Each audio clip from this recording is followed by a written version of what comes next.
तो उसको वीडियो பட்டை கிராம்பு ஏலக்காய் இஞ்சி பூண்டு பேஸ்ட் அரைச்ச பச்சை மிளகாய் மஞ்சத்தூள் வினிகர் बहुत अच्छा रहता है दोस्तों। உப்பு லேஸ்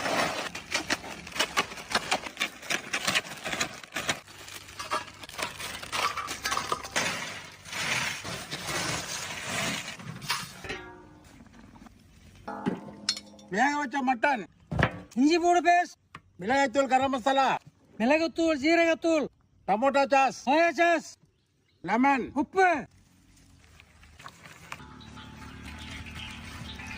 மைதா லேஸ்